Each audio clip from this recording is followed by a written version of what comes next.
Welcome to this look at the experiences of Brenda Charles.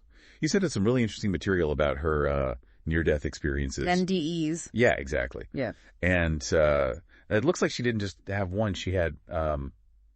multiple. Yeah, multiple. And what's so interesting is that she ties them to these big ideas like spiritual encounters and even quantum physics. Yeah, it's like she's trying to make sense of it all, trying to fit these experiences into some kind of bigger picture. Exactly. It's not just about the events themselves, but the meaning she takes from them, what they tell her about like the nature of reality and consciousness. Yeah, absolutely. So let's kind of set the scene here. Brenda was a 46-year-old teacher at a Catholic school, just living what seemed like a pretty normal life until all of this happened. Right. And it all started with this weird event about a week before her first big NDE. She was watching TV. And she saw this man. He was on oxygen and obviously not doing well. And he was like really strongly warning people against heart transplants. And Brenda was totally healthy at this point. But for some reason, this message just stuck with her. It's almost like a premonition or something. Yeah, it's really strange. And then the very next week, she starts having these intense chest pains. Oh, no. Yeah. But at first, she thought it was just indigestion because it was radiating to her shoulder. That's a pretty common mistake, actually. That's it. Yeah, mistaking heart attack symptoms for something else. But that pain radiating to the shoulder, that's a classic sign. Interesting. So anyway, then things started getting even weirder. She started sweating like crazy, which was totally unusual for her. Oh, wow. And she hears this voice telling her to look in the mirror. So something was trying to get her attention. That's a crucial detail, because auditory hallucinations can happen during a medical crisis, like a heart attack. But this really highlights the altered state of consciousness she's entering. Yeah, even before she gets to the hospital. Yep. So she looks in the mirror, and she's like shocked by how pale she looks. Yeah. And then another voice tells her to get to the ER right away. Thank goodness she listened. I know, right? So she gets to the ER, explains her symptoms, and the nurse there actually knew her from high school. No way. Yeah. And the nurse immediately recognizes that it's a heart attack. And that's when things get really wild. She says she left her body. This is what people often call an out-of-body experience. An OBE. Yeah. And it's pretty common in NDE accounts. Some researchers think it might be linked to oxygen deprivation or that surge of brain activity when the body's fighting for survival. Okay. Interesting. So she could see herself from a corner of the room, but she was also still in her body. Yeah. It's like this weird dual awareness. Oh. Yeah. And everything seemed to slow down for her, too. Like she was watching a movie in slow motion. So she could see the medical staff working all around her. Yeah, but their voices sounded all distant and distorted. It's like her brain was trying to process this chaotic situation, maybe slowing down her perception as a way to cope with all the stimuli. That makes sense. So they're preparing her to be transported to another hospital. Okay. And she's in and out of her body. And here's where it gets even more unsettling. She could hear the ambulance driver's thoughts that she wasn't going to make it. Whoa, that's heavy. This ability to perceive other people's thoughts is another thing that comes up a lot in NDEs. People describe it as like this heightened sense of empathy or interconnectedness. It's like she was tapping into something beyond the physical realm, like some deeper level of awareness. Right. It really challenges our understanding of how consciousness works. So they load her into the ambulance. Okay. And all of a sudden she's outside the vehicle, riding alongside it. She can see herself inside. Yeah. And she even sees the driver. Wow. It's like her consciousness completely detached from her body. It's pretty wild. And then it gets even weirder. Weirder. Like she's pulled upward by this invisible force. Yeah. Into what she describes as a higher consciousness. And that's where she encounters the Council of 12.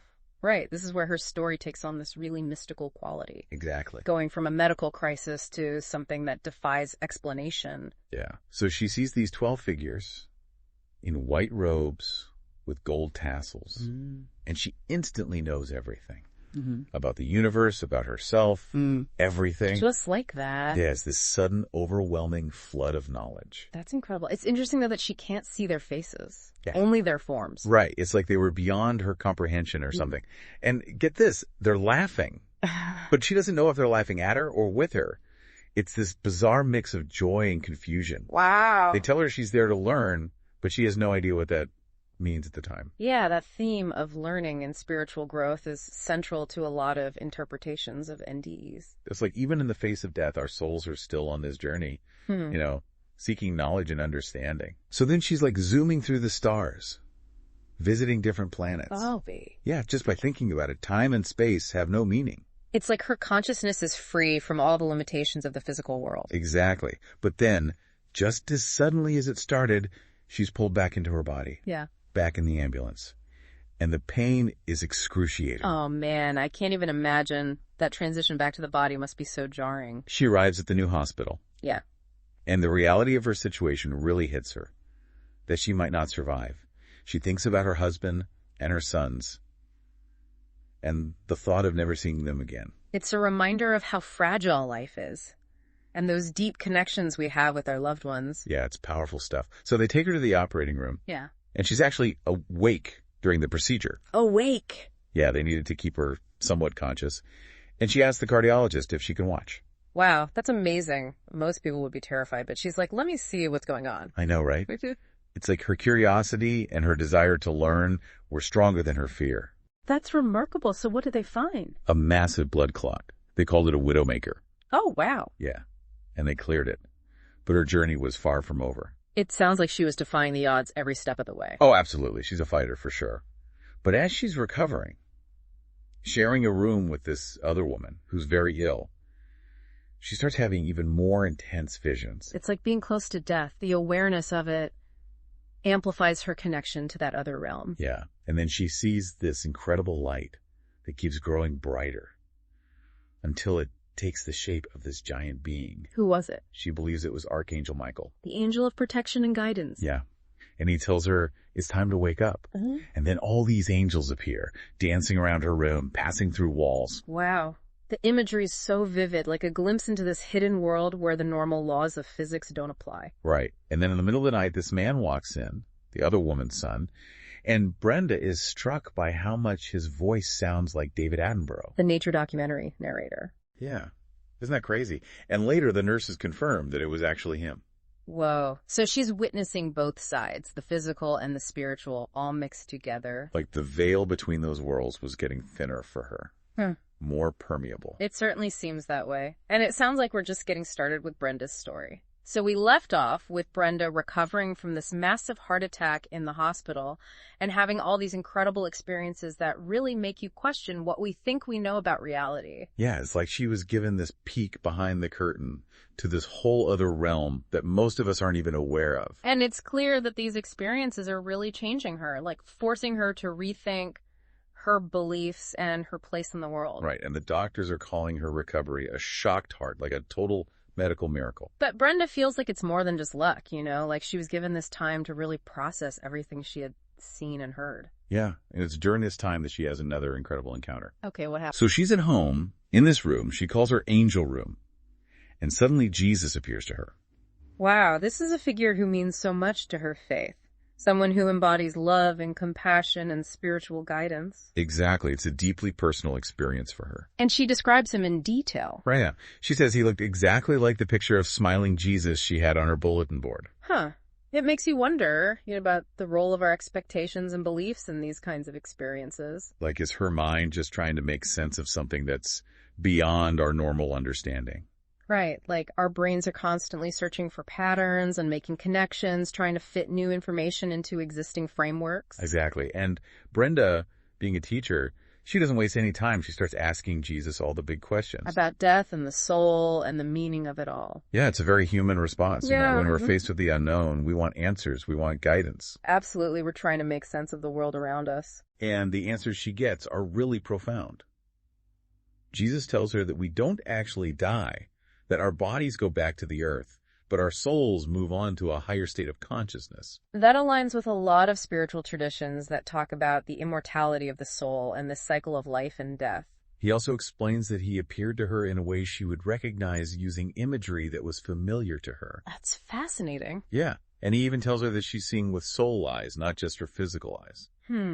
This idea of soul eyes or spiritual perception suggests that there's a way to see beyond the material world, to access a deeper level of reality. It's like she was given this new way to experience the world, one that reveals all these hidden dimensions and connections. It sounds like it, and the revelations don't stop there. Jesus then shows her a vision of a future war in the Middle East. Really? Yeah, he takes her through the eye of a tornado and shows her how everything will unfold. Wow, that's an intense image. It really is, and this element of prophecy or precognition is something that comes up a lot in mystical experiences. It definitely challenges our linear understanding of time. For sure, and what's interesting is that he assures her that she won't be involved in the war. Like he's protecting her. Yeah, like he's shielding her from the chaos and suffering that's to come. And years later, Brenda says this vision comes true. War breaks out in the Middle East, just like Jesus showed her. And she's not involved. That must have been such a powerful experience for her. Oh, absolutely. It really solidified her belief in these visions and her sense of purpose. It sounds like it. So at the age of 50, following what she believes was a message from a higher power, Brenda leaves her teaching job. Wow, to pursue a more spiritual path. Exactly. It was a huge life decision, but it shows how deeply these experiences had impacted her. Like her whole worldview had shifted. Yeah, and this is where her journey gets even more interesting, because her experiences with NDEs start to intersect with things like quantum physics and animal communication. Okay, now we're really blurring the lines between science and spirituality. Right, and it raises all these fascinating questions about the nature of consciousness and how everything is connected. Definitely. So tell me more about these new experiences. What happened?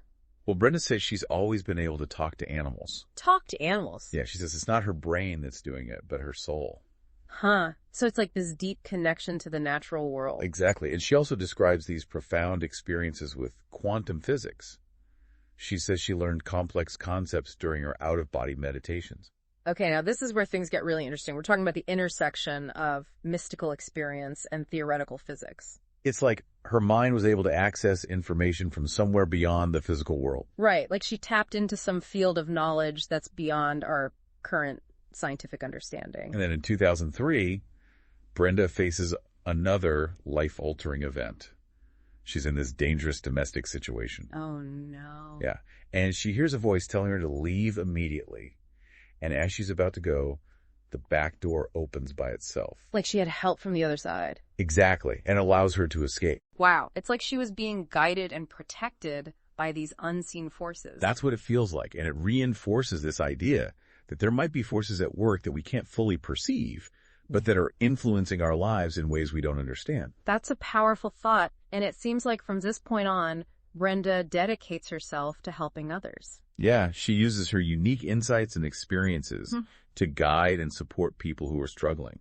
That's beautiful. So how does she do it? Well, she describes her mind as a blank slate, receiving information like a movie, and she often sees the faces of her clients before they even contact her. Really? It's like she's tapped into this universal network of energy and information. Yeah, and it raises these incredible questions about the potential of human consciousness and these hidden dimensions of reality that we might be able to access. Brenda's story really challenges us to expand our understanding of what's possible, to consider that the boundaries of reality might be much more fluid and expansive than we think. It's a story of resilience and transformation and a deep connection to something greater than herself. It's an invitation to explore the mysteries of consciousness and the power of the human spirit.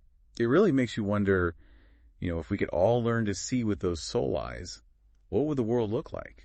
Brenda's story is really something else, isn't it? This journey through near-death experiences and spiritual encounters and even quantum physics. It really makes you think. It does. It challenges everything we think we know about reality and consciousness. Right. It's not about whether you believe her or not, but about what these experiences might mean for how we understand ourselves and the universe. Exactly. What if she's right? What if there's more to our existence than we can even imagine? Like if we could learn to see the world through those soul eyes she talks about, what would we see? It's a question that's been around for centuries. Yeah. Mystics and philosophers have always talked about this kind of expanded perception. This idea that there's a deeper level of reality that we can tap into if we know how. And maybe Brenda's experiences are a glimpse into that reality, a sign that there's more to us than just our physical bodies. It's definitely thought-provoking. And even if science can't fully explain these things, yet there's more and more research being done on consciousness and the potential of the human brain. It's like we're on the verge of some major discoveries about who we are and what we're capable of. I think so. And Brenda's story is a powerful reminder that we shouldn't be afraid to explore these mysteries, to keep asking questions, and to be open to the unknown. Absolutely. Well, we want to thank you, the listener, for sharing Brenda's story with us and for joining us on this deep dive in her experiences. It's been a fascinating journey, and we hope it's inspired you to keep exploring these big questions about life, death consciousness, and the nature of reality. Because maybe, just maybe, there's more out there than we can see with our ordinary eyes.